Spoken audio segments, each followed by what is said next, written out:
오늘은 출애굽기 28장 말씀이고요. 제사장의 의복 규례에 대한 말씀인데요.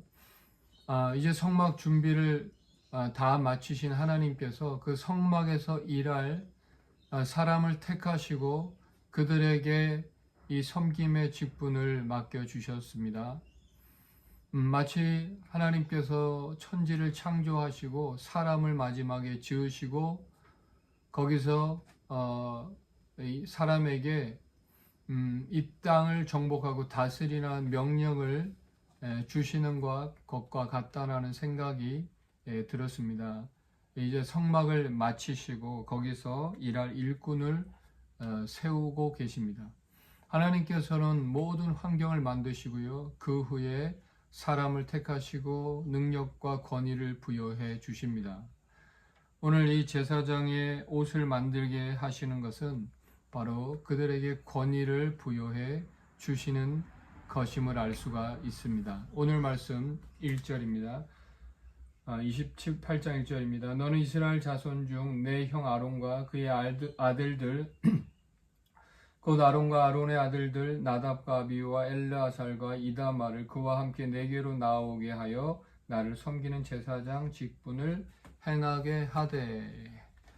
먼저 제사장의 직분을 행하도록 아론을 비롯한 4명의 아들을 택하십니다.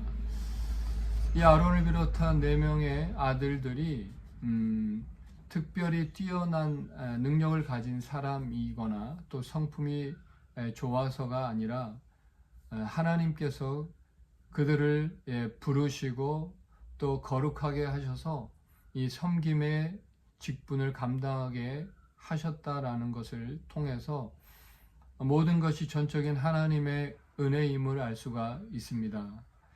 여러분, 우리가 잘 알다시피 얼마 지나지 않아서 이 금송아지 사건부터 시작해서 이 아론의 아들 나답과 아비후가 하나님이 명하시지 않은 불로 분향단에서 제사를 드리다가 죽임을 당하는 그런 사건까지 당하게 됩니다.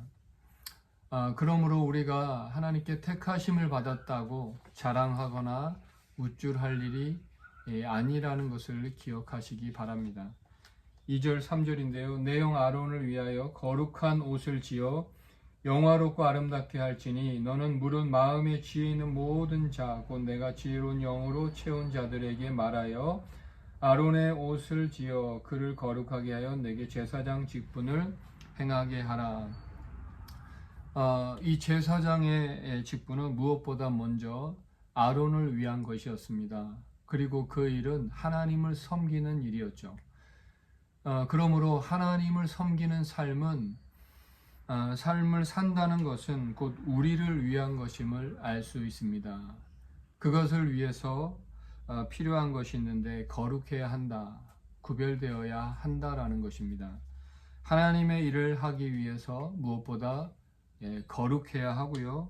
이 거룩함을 지켜나갈 때 우리가 하나님의 일을 감당할 수가 있습니다. 물론 죄를 안 지을 수는 없겠죠. 하지만 죄를 지을 때마다 매 순간 회개하며 주님 앞에 죄를 씻고 정결하게 나아가는 삶을 우리는 살아내야 한다는 것입니다. 청년이 무엇으로 그 행실을 깨끗게 하리이까 주의 말씀을 따라 삼갈지니라. 그러므로 우리가 어찌하든지 하나님의 말씀을 가까이 하고요. 그 말씀이 나를 움직이는 원동력이 되어야 한다. 그것이 우리를 거룩하게 한다는 것을 기억하셨으면 좋겠습니다. 또 한 가지는요. 이 지혜를 주시는 분이 하나님이십니다. 하나님께서 이 하나님의 이 지혜의 영을 부어 주셔서 일하게 하신다는 것인데요. 하나님의 영이 임할 때 나타나는 모습은 다양했습니다. 어떤 사람에게는 하나님의 영이 임해서 어려운 사명을 감당할 용기를 갖게 하시고요. 또 어떤 사람에게는 권능을 부여해 주셔서 적들을 물리칠 수 있게 하시고, 또 요셉이나 다니엘 같은 사람들에게는 하나님의 영이 임하여서 꿈을 해석하고 또 미래를 예견할 수 있게 하셨고요. 오늘 본문 여기서는 바로 하나님의 영을 부어주셔서 제사장의 옷을 아름답게 만들도록 하셨다라는 것입니다. 그러므로 하나님의 영이 임하여서 각자에게 필요한 일을 할 능력을 주신다라는 사실을 우리는 알 수가 있습니다. 또한 이런 의복을 귀하게 만들게 하신 것은 바로 하나님의 일을 하기 위해서 권위를 부여해 주시기 위함입니다. 옷을 만들게 하셨다, 옷을 입혔다라는 것은 권위를 부여하심인데요. 하나님께서 모세와 여호수아를 부르셨습니다. 그리고 내가 너와 반드시 함께 할 것이다 라고 약속해 주셨을 뿐만 아니라 그들에게 권위를 부여해 주셨는데요. 여호수아에게 특별히 요단강을 가르는 기적을 통해서 그를 높여 주셨다고 말씀하셨고요. 그래서 하나님의 일을 잘 감당할 수 있도록 해 주셨습니다. 하나님께서 우리에게 옷 입혀 주셨다. 그것은 권위를 부여해 주신다라는 것입니다. 세 번째로요, 9절 10절인데요. 호마노 2개를 가져다가 그 위에 이스라엘 아들들의 이름을 새기되 그들의 나이대로 6 이름을 한 보석에 나머지 6 이름은 다른 보석에 새기라. 이 제사장의 옷에 특별히 어깨 멜빵에 이 호마노 2개를 붙였는데요. 하나는 12지파 6지파 이름, 또 나머지 하나의 6지파의 이름을 새기게 하셨습니다.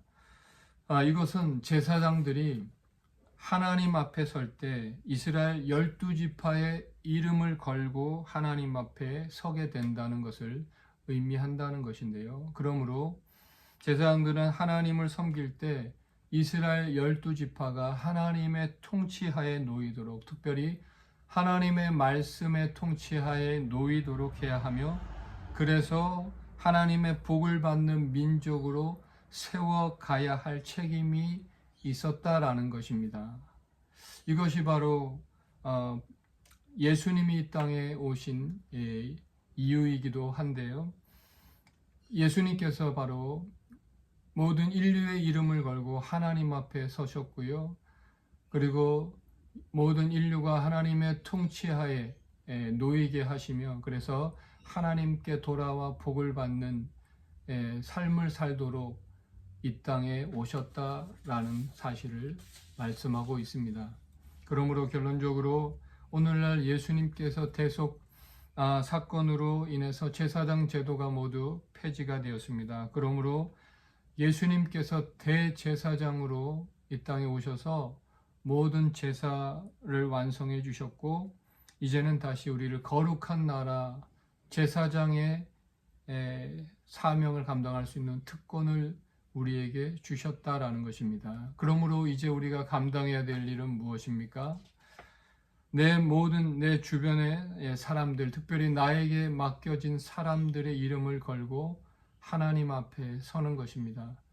그리고 그들이 하나님의 통치하에 놓이게 하고, 그리고 하나님께 돌아와 복을 받게 하는 삶, 생명을 얻게 하는 삶을 살게 해야 할 책임이 우리에게 있다라는 것입니다. 오늘 이 사명을 감당하시는 저와 여러분 되시기를 주님의 이름으로 축복합니다. 기도하겠습니다. 하나님, 오늘 이 제사장의 사명을 우리에게 주심을 다시 한번 감사드립니다. 오늘 이 귀한 사명 감당할 수 있는 힘과 능력을 또한 주실 줄로 믿사오니, 오늘 이 땅에 나에게 맡겨진 사람들에게 복음을 전하고 그들에게 생명을 부여하는 귀한 일들, 하나님의 통치하에 삶을 살아가는 복된 삶을 살게 하는 일에 우리를 사용하여 주옵소서. 예수님의 이름으로 기도드립니다. 아멘. 사랑하고 축복합니다.